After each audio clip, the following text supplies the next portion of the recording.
if we oversimplify it and say, think of cyber as just things with wire. Now let's add on security to that. What's cyber today versus what cyber was around 15 years back? Billy Bob the plumber probably hadn't thought about, do I have to think about cyber? But you might have a cyber attack and not know it at all. You might be hacked and you have no idea. Most IP addresses are on IoT devices today, then on computers. Technically, it's a cyber threat. You can launch a DDoS attack from a washing machine today as well.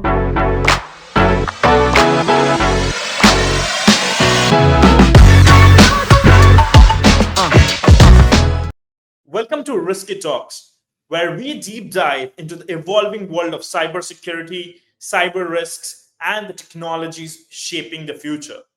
In today's episode, we are breaking down a fundamental question. What do we really mean by cybersecurity, and cyber risk in the modern business landscape?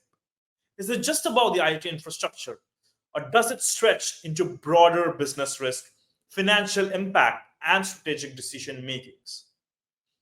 To explore all these questions, we're joined by Jim McConnell, an expert in cyber risk management who comes with an immense experience of 30 years, expert in understanding cyber metrics, and also the author of Convergence of Safety Metrics, Convergence of Security Metrics. Delighted to have him here. Along with him, we also have Shuvo Bardhan, who is the Research and Development Head at Zeron. He's a former scientist from NIST as well. Together, we'll uncover why so many organizations are still stuck with outdated qualitative risk assessments and how quantification can transform their lives from taking cyber as a technical function to making it a strategic business enabler. Stay tuned because this conversation is going to challenge the conventional thinking on how people manage their cyber risks. Let's get started. In today's digital world, right, cybersecurity is something that's just not a function of IT, but also a function of business, right? And it has become more than just an IT problem, business, financial, strategic. But before we deep dive into these things, the definitions of cybersecurity, cyber risks are used very loosely, which people seem to be using it as an alternative. But each of these definitions actually make the entire reference or the imperative to it very different. And that's why definitions of these things are very important. Jim, what's your take on that? Absolutely. Thanks for having me. Yeah, definitions are about scope. Definitions are about making sure everybody in the conversation is, as we would say, on the same page. And so if we all went around the call and said, what's the difference between safety and security? We're going to have different answers based on our culture, based on our background, et cetera. But I think when we're talking about cybersecurity, cyber risk, and ultimately measuring that, it's really important because one of the things we don't want to do is to non-maliciously, but we don't want to deceive or confuse our audience, particularly our senior executives, for them to be able to make business decisions. And so those starts with those three words. As I tell everybody, as a company and as individuals, build your own Webster's dictionary, making sure you and your organization are all on the same page when it comes to definitions. I spent more time when writing my book on metrics on the definitions chapter than any other chapter. Great. I'll just add on to that question, right, Jim? You have seen the industry for a very long time, 30 years. You have seen it, even more than that, I guess, since the time you got your hands onto the computers. But what's cyber today versus what cyber was around 15 years back? Sure. I don't know. I don't remember the exact kind of time frame when the word cybersecurity came around and cyber being that. But if we look at the kind of words that we used back when it was just called data security or information security, back when I started, somewhere along the way, there was a decision around, particularly if I remember the story right, from the military, where they started using the term cybersecurity. And so if we take those two words, cyber in my mind is, as many people have said, is things with wires. We want to secure things with wires. And so we heard the word cyber truck. We've heard the word cybersecurity. We hear a lot of that use of that word. And so if we oversimplify it and say, think of cyber as just things with wires. And so if it's a projector in my office or my laptop, there's a cyber element to that. Now let's add on security to that. And now we want to prevent, detect, and respond to crimes and bad things happening to those things that are cyber elements. We have to do both of those as individual words and as a word together to be able to make sure our businesses is running as securely as possible. Right. I'll move to Shuvo. Right. So you have seen while you were at NIST, right, working on different researches. So cyber at a certain point in time was considered just a part of IT, right? Right now it encompasses more things. How has been the journey on that? Like, how has cyber moved from just IT to a lot more to the business? Yeah, I mean, honestly, I don't have the experience as Jim has. I mean, he's seen it far more than I have. Having said that, to whatever little bit extent that I've seen so far, especially at NIST, in the 5 years that I was there, I think those definitions have constantly changed. As every 2 years, there's a definition, there's a change in some words, the new definition comes in. And having said that, like as Jim rightly pointed out, like it's people perceive cyber differently. Like today, a person who receives cyber in India may be personally different from the United States. Having said that, how has that changed so far? What I've seen so far is that before, like IoT devices, we never took it seriously when we started off with like cameras having IP addresses. When I started cybersecurity, nobody thought that we could be a DDoS attack from an IoT device. And today, IoT devices are huge. In fact, the most IP addresses are on IoT devices today than on computers. As a potential cyber threat, IoT devices are far more dangerous. It's easier to hack and to launch cyber attacks from there, and they are in larger numbers. So when I started off cybersecurity, I never thought that there would be a Mirai botnet attack using like IoT devices, but that happened. And we were seeing that not only IoT devices today. I mean, today, every other machine that you see, like in your house, whether it's your even your refrigerator to your television they have IP addresses today. So everything that's an IP addresses today is being part of the IT world that we speak. And technically, it's a cyber threat. You can launch a DDoS attack from a washing machine today as well. So if you think about it, the way the whole world is getting connected to every device, from cars to washing machines to cameras to this, I mean, the word cyber is like gonna explode because it's like too much. I mean, even the clocks behind you, Jim, might have a IP address in the future. it's hard to believe it's not gonna happen. So keeping that in mind, I mean, like as you said, like the way it's exploding. In fact, if you look at it, the IP address, like we don't have that many as much as we wanted. It's coming to that point. So now with all that's happening, it's cyber. I think the definition is gonna get even worse with days to come. I think it's really hard to give one definition to this word because it's a dynamic thing right now. Great that you mentioned about the clock, Shuvo. I just to remember a few months back, right, there was an attack on particular infrastructure with smart toothbrushes. I don't think that it's also a challenge to hack something with a digital clock as well. Having said that, moving to my next question, risk is a very big term when we talk about businesses, right? In this entire risk perspective, where does, in today's world, cyber risk find its place when we look at from a context of business? So we'll start again with Jim. Your views on this particular aspect, where cyber risk finds its place into the entire risk landscape for a business. Sure. So I always think about, I have a saying on my board up here, on my wall up here, to make sure that I kind of stay really stable in my thinking and my solution. It says, does my words and my definitions and my responses and to my solutions work from the church house to the White House? Obviously, that's a U.S. context. And so if we think about the word risk, risk has been around forever. And so if we simplify it down, again, we're not going to go all the way to the level of a math formula to right this second. But if we think about risk to a faith-based organization, to my son's logistics company, to Billy Bob the plumber, it's really around, and its first part is the probability of something bad happening.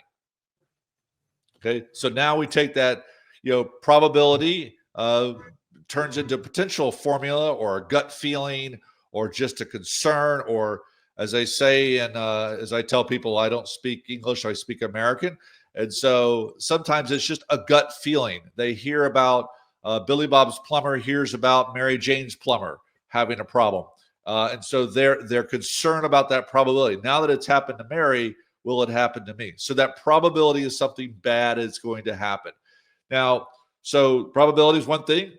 Bad ranges, of course, from a storm that comes around and affects the building that we work out of, to insider threat type of issues, to loss of a customer. So a wide variety of things. Now we add in that Billy Bob the plumber probably hadn't thought about 10 years ago when he was just getting started in the plumbing business, to think about, do I have to think about cyber and this thing called cybersecurity and technology security and fraud and things like that? And so I think it's gone from people have those things. If they do very little with technology in their business, they still have that concern of risk. Now we add on the complicated part of saying, hey, by the way, you need to think about how much cyber risk you have. It obviously makes them nervous because they're not necessarily knowledgeable. They're great plumbers, they're great bricklayers, they're whatever great at that area. But when they went through apprenticeship and internships, they may not have gone through one of these classes. And so now we introduce cyber elements, in other words, technology elements to their business. And then that, of course, adds on cybersecurity elements to their business. And they're having to learn a lot of things that they're really uncomfortable with, but it's a threat to their business. Great. Shuvo, coming same question to you, right? How do business look at cyber risk with the overall risk thing that's there for them? Because when we talk about risk, it's a very big term. It can be a lot of risk, but in this entire thing where cyber finds its place, or rather finds its seat. Of course. I think this is a very relevant question, especially as the way Jim said it. Like you go to a plumber and so on and so forth, they don't understand cyber risk at all. And one of the big reasons is because they can't see it. Like you can see a storm coming, you can see your car malfunctioning, you can see a lot of things, you can visually realize what the probability is and probably have some experience in it. But you might have a cyber attack and not know it at all. You might be hacked and you have no idea that you have been hacked. So I used to work for CSET at Georgetown University, a think tank, and I went to these small businesses and where we actually conducted forensics. And you should tell them, just for awareness, that you have been hacked more than 3-4 times and you had no clue about it. And that's when they realized, oh, we were hacked, we didn't know about it. And that's when they realized, oh, now there's something called a cyber risk, right? So if you go to a big business like Walmart's and so on and so forth, Amazon's, they know these things because they deal with it every single day. And they have the funds and resources to actually provide protection.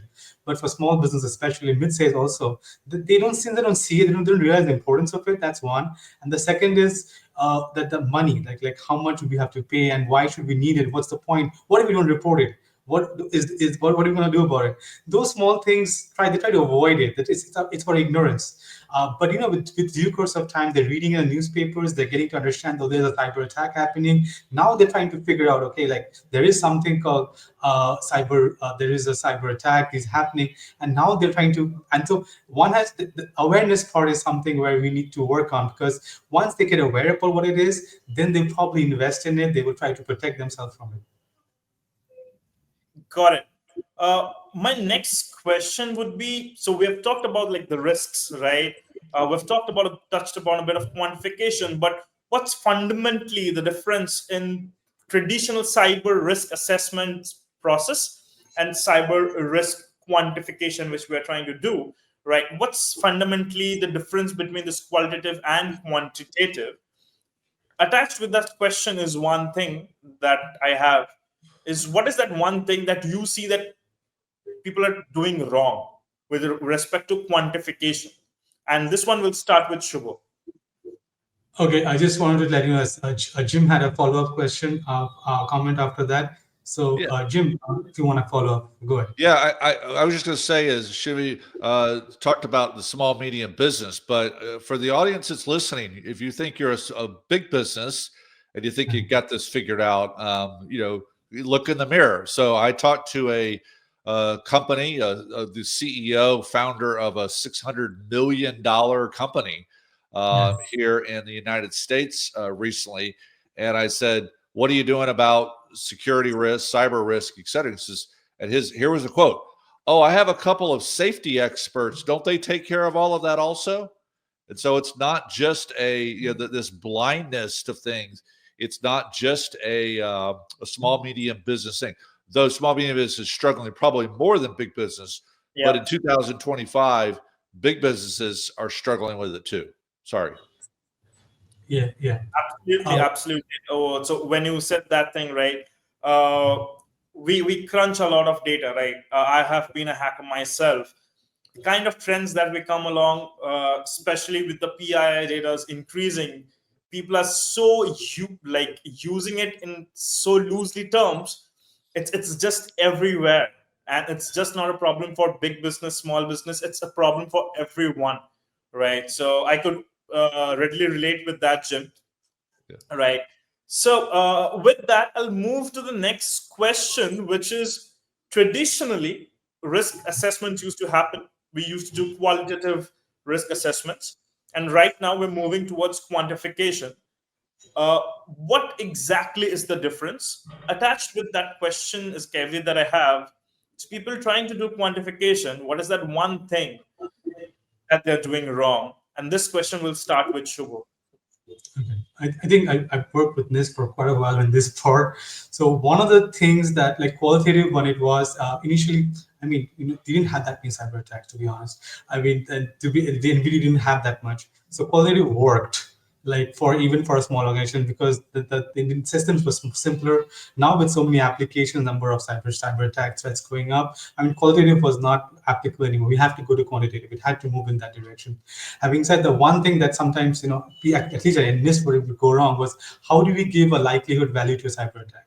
How do you say that this CVE is 70%? Like, now the different kinds of attackers. There's APTs, there are skilled attackers, there are amateur attackers. Maybe for an amateur that is like 0.1 or 0.2%, like 20% chance. Maybe for skilled it's like easy, like 100%.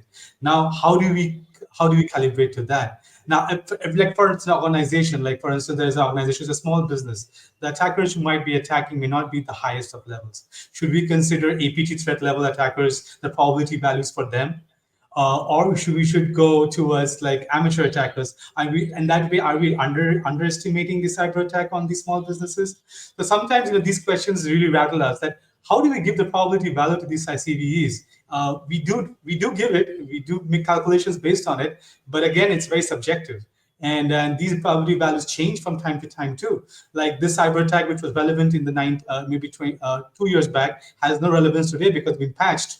So has the information come to the NVD? Have we got rid of it? Sometimes this patching, those information takes time, and then the CV goes away. But has that patching happened to other organizations whom we thought that they have been patched? We don't know that for sure, right? So these small things that we consider, again, for the greater good, there needs to be there has to be likelihood values given. And that otherwise, how we do this calculation. But then again, those underlying the small things like, are we accurate with these values? Has it been patched red? And if it's not, then should we keep it or should we not keep it? So all those small questions from a larger picture, it really distorts the valuation. Like when you have large attack graphs and large organizations, those small changes in those graphs, the values, the cyber risk value actually changes a lot.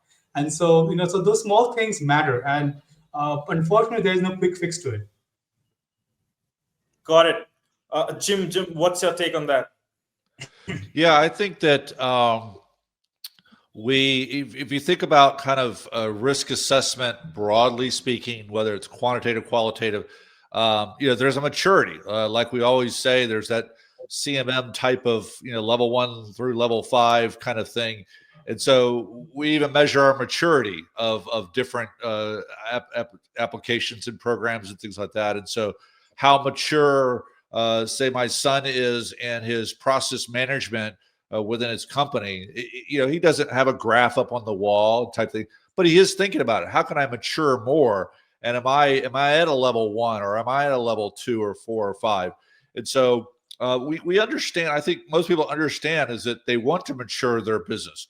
They could call it grow their business, so they could be growing it financially, but they also want to mature it so they can cut costs or things like that.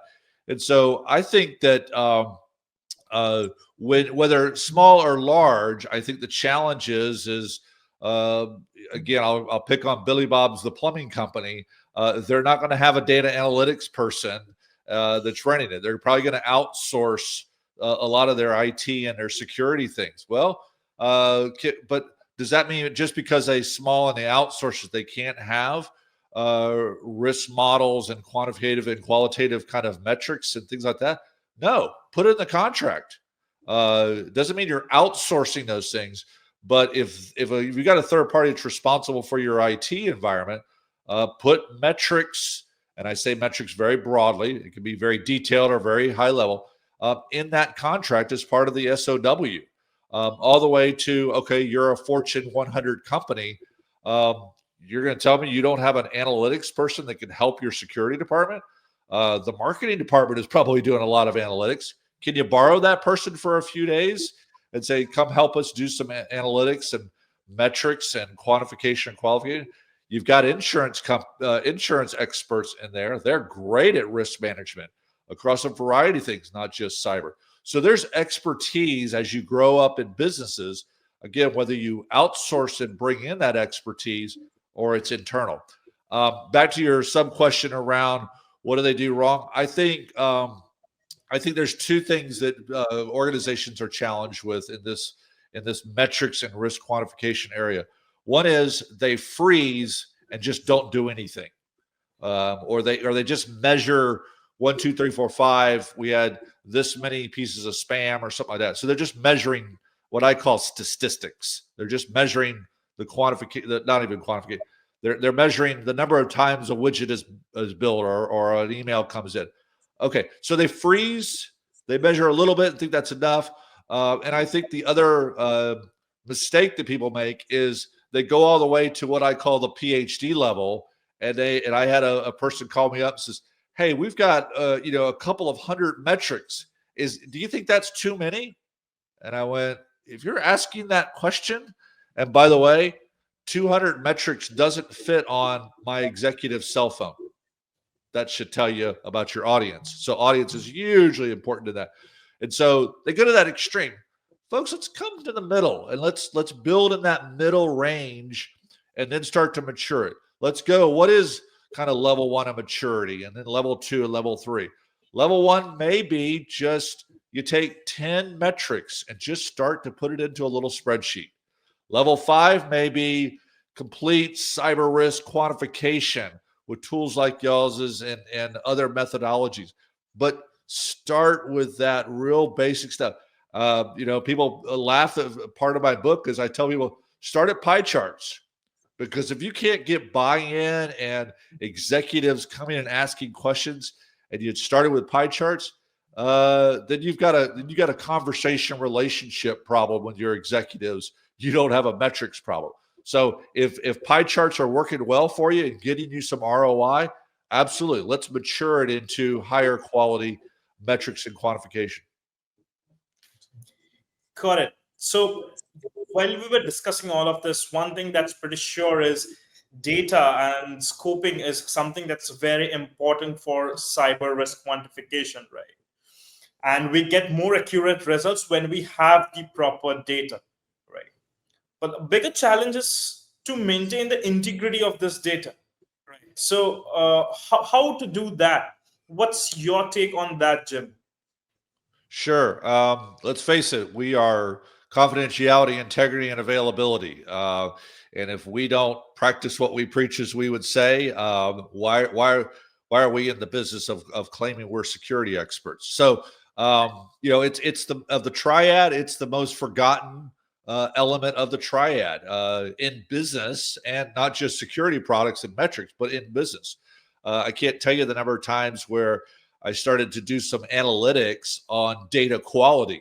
Now, the reason I was doing that, because as a security person, is when that data drives access control and that data has integrity problems, you now have an access control problem. And so scope and integrity, huge two words in my world, my dictionary. Scope first is if we say I'm doing metrics or quantitative risk management across the enterprise or all business units, all in every language around the world means all. And so, guess what? If you're doing all and you're really only doing a couple of business units because that's the only ones that can provide you data, don't go in front of the executives or put on a pretty dashboard that this is covering all or the enterprise. Because guess what? The executives believe your metrics and your quantifications. Their view is you are covering all in enterprise unless you tell them otherwise. And what happens when you get breached because you weren't covering all or enterprise wide, but you said it? That's a bad day for your employment. I think so. That's scope type things. If you're not covering all, if you're not covering the enterprise, stop telling people you are. That's a dangerous world to go into. On the integrity side, start small. If you're bringing in data, one of the first things you do is before you start bringing it in and using it for quantification is testing the data. Well, if your security assessments and your auditors are not doing data integrity tests as a business as usual type of activity, again, that's probably a dangerous way to be running a business, because now you're going to take data that's never been tested for integrity and bring it into a environment like quantification, risk quantification, that demands high integrity. So again, I would check with are my security assessments, my basic security assessments, and my internal auditors doing data integrity questions, testing. And if they're not, stop. Got it. Moving to Shubo, right? Jim mentioned the importance of the scope and integrity, which is very essential for cyber risk quantification. Shubo, how does a company ensure that the data integrity is maintained when they're doing risk quantification, or anyone trying to build around risk quantification? How do they ensure that data integrity is maintained? I think so. This is a very difficult question because, when you are getting this data, right? Who's your source? What kind of data you're handling with, right? I think those things do matter. Like, and when we were at NIST, at least at NIST, because I'm in Zeron for a few months. NIST, I knew like there was a team that actually worked on data integrity, because whatever we put of research we did at NIST, we had to maintain the quality of the data we're working with. Otherwise, we will face serious consequences, not only from the government, from the industry. We'll lose reputation and so on and so forth. So, of course, there was a team. I know what NIST did. I'll just give you an idea what they did. They maintained from the sources they got. They had a lot of checks, fail safes. But then companies do give us data at NIST for research purposes. It was not that it was meant for they give it for good reasons. That they were not there to they actually gave the data. I mean, like John Boyens, he was a data person. Like, he had hundreds of data, and he had contacts everywhere. You wanted data, that's the guy you went to.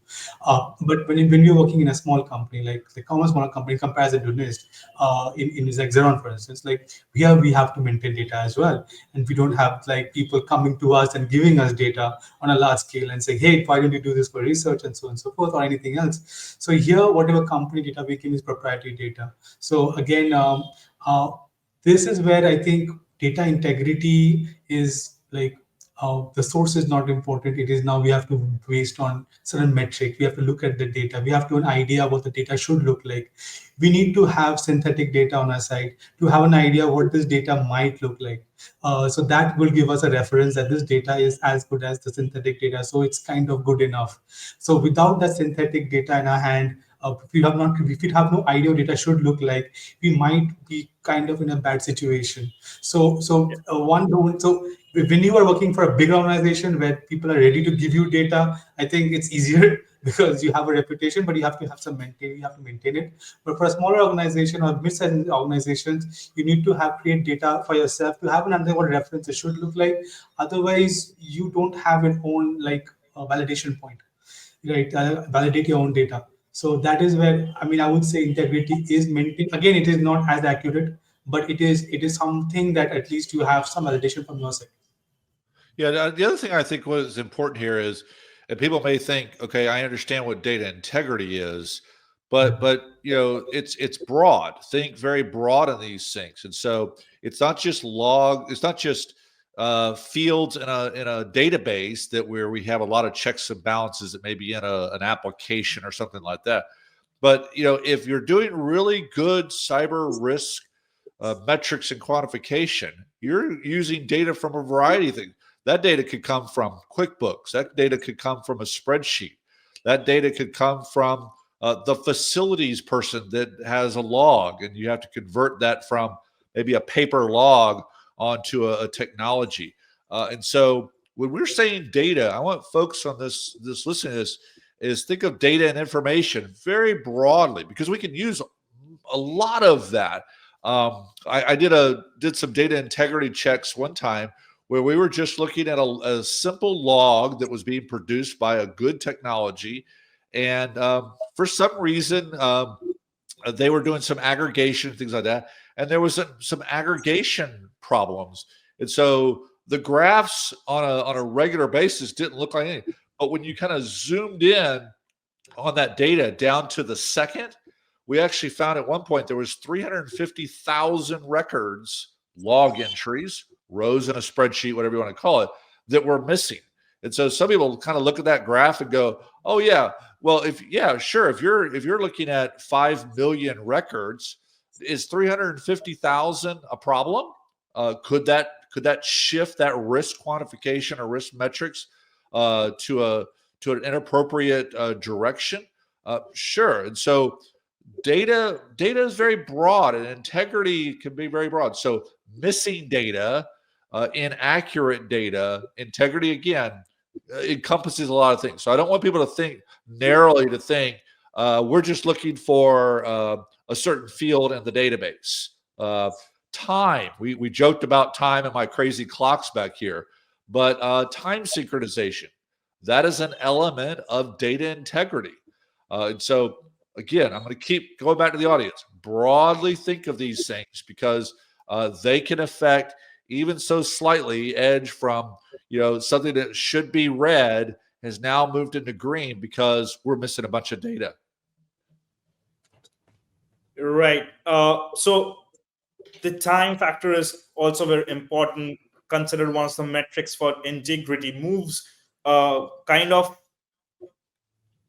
bugs me or rather makes me inquisitive to understand from here on. We have seen a long journey from qualitative assessments to quantitative assessments, but from here on, where it takes off, right? What's the future of the metrics of risk assessments for quantification, right? So, Shuvo, what's your thought on that? Oh, I think this is a lifelong process. I always said this, that cyber risk quantification is not going to be limited just to a few models. It's going to expand. And I think also what works for BFSI industry in the future may not work for healthcare industry cyber risk quantification. Every industry, as things are getting more cyber, as I said, things will get different. The models will be specific to the industries as well. Keeping that in mind, what is important is that the fundamentals remain the same. If we look at what is risk is likelihood times impact. That's not going to change, Right. So even though we go into these super specific areas where this model might work better for this industry, because obviously every industry is different, but that doesn't mean that the formula, the macro level, what it is, it changes much. And I think I think as long as, I mean, that thing I think is going to remain the same. How we try the likelihood, how we derive the impact, those things obviously will have different aspects how we go about it. But I mean, other thing that also is important that we are moving into this world where cyber risk quantification is not just companies. As I said before, it's also individuals. Today, I mean, if you look at it, every human being has so much data on them, on the internet, on the device, and so on and so forth. I mean, today in the future, we might have cyber risk quantification for people, and that will be different from organizations' perspective. So then again, the risk formula is still the same: likelihood times impact. So again, I mean, I think on the macro level, I think cyber risk quantification will obviously have those fundamental formulas. But as we move towards from like businesses to small to people, I mean, it will be super specialized, and I think that's a good thing. Just like medical science, I mean, they were used to generalize doctors. Now we have super specialized doctors. Same with cyber risk quantification models. Like it's generic, there is one, and there will be super specialized as well. That's a very interesting point that you said with reference to the doctors, right? So we'll move to Jim. Jim, what's your take on this? Where do you think we're going to take off with whatever we have at present? Sure. Again, how many companies and organizations that are out there that don't have any metrics, much less security metrics, much less cybersecurity metrics? So I think that as things, as they had to start to prioritize, whether it's through because they had a breach, whether they were really close to a breach, or whether insurance companies start to require measurements, customer contracts, et cetera. So there's got to be an external pressure. I'm not discounting a passion by the owner of a company, but there's got to be some external pressures. And as those pressures become, whether it's regulations or laws or insurance or customers, those are going to start to happen. I think the other thing is we've got a quantity of, if we go back to my little definition of cyber being things with wires, electronic technology things, the quantity of that needs to be fixed, protected, whatever, is growing significantly. For anyone that's been through my supply chain class, you know the story. The average laptop that sits in front of the three of us has 84 different manufacturers of software installed on it. Okay, 84. Well, if your company has 50 employees, you can do the math there. That's not including like we said, the refrigerators and all the other things that have become cyber enabled kind of thing. And so I think the other thing is people have to use it for prioritization of fixes. It doesn't mean they don't fix everything, but they've got to be able to figure out and say, how do we prioritize those things? And so there was a situation recently where the organization had outsourced some IT services and security services, and that company said, hey, we manage 30 or 40 devices. And the organization looked at their network and found 120 devices. Well, if there's 120 devices, even if we half the laptop problem, times instead of 84, it's every one of those has 42 pieces of software on it. We can start do that math. And so how do we prioritize these things? And I think we all will understand is that, and prioritize it on top of other risks, tornadoes and hurricanes.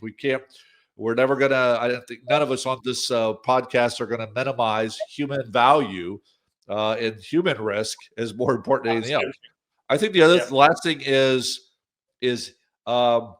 we've gotten a little bit too tied up in the security industry, and I'm picking on myself here, around doing it around industries. And so we'll say the construction industry.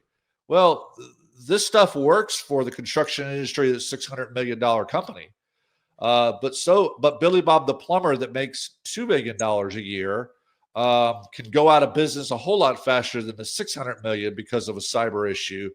are we gonna be able to build these models that he or she at Billy Bob's Plumbing could implement with 20 people just as well as we can build it for the big guys? And so we got to look at ourselves as technology and solutions provider as does this work for Billy Bob's Plumbers, as well as can we scale its capability up to the big guys? Because if we forget about those little guys, the little small, medium businesses areas, and they are the heart of every country's economy, that's bad on us. And I look at myself first in that. And so we got to, what's the priority for Billy Bob's Plumber as much as for the huge, large construction industry? Let's not group those together because they are different solutions. Definitely, Jim. So to add something, I would like to add something to Jim as well. Like when I worked with CSET and I would go to these small businesses, when we calculate the cyber risk for these small businesses, we found the cyber risk for small business was way higher than the Walmarts and the Amazons and then so forth, because they would have these all kinds of applications on with all kinds of vulnerabilities on. So they might have few devices. That doesn't mean the cyber risk is less. The cyber risk was pretty high. So even though they came up when people generally look at like, oh, they have only few computers, it's just the internet. How wouldn't that be difficult to hack? Well, look at what they have, how many CVEs are on their devices. Then you know how much cyber risk they possess. So all these small things, because they didn't get informed about it, they didn't have an idea about it, they would be like ignorant about it, and that led to a lot of cyber attacks on them, which they had no clue about. Yeah, go ahead. Yeah.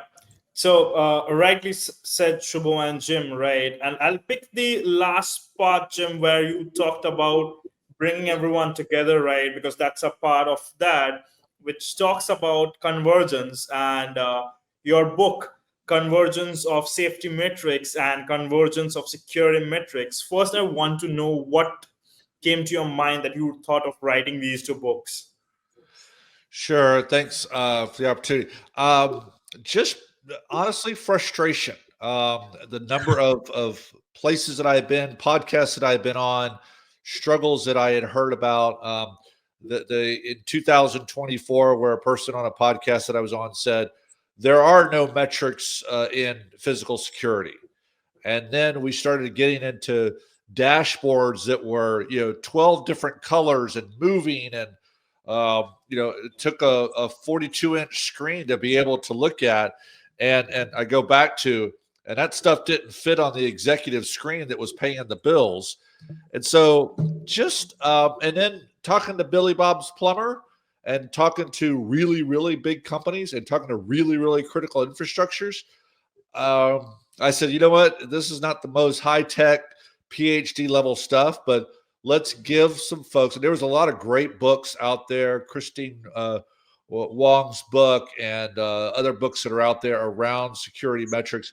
And I said, let's simplify it. And so the books really are less about how and why. If you count your sales and your revenue, you know about metrics. So, the how and why is a little bit of the book.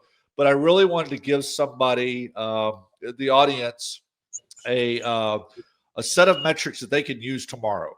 And so every little chapter has 10 or 25 metrics on a topic, whether it's security and different domains of security, physical, cyber, fraud, investigations, safety side being different than security. And as somebody came up to me one time that just validated that I do okay in the book, not great, but okay, as he said, Jim, could I buy your book and tear out a couple of chapters and give it to some people? And I went, oh my goodness. I wrote a book that people want to tear up. And it really was, they want to be able to tear it up and saying, what do you mean you can't do some metrics? Go implement these. And so it's not the end game. It's maybe that maturity level 1 and 2, maturity level 3, 4, and 5. That's a different conversation. That's where you get into risk quantification and better formulas and better dashboards and better communications. But I talk about pie charts. And so red is bad, green is good. And so something as simple as, number of user IDs that if not that don't have expiration, we can measure that real easy. You You got 500 user IDs, 350 of them don't expire. That's a simple pie chart. Red is bad, green is good. And now an executive, a trustee, or something like it says, why is that red? Can you go fix the red? Yes, we can. We go turn on those 150s, their expiration, and we can turn it on, and now it's all green. So again, very simplification, but that was the goal, was to give Billy Bob to the big companies something to start with.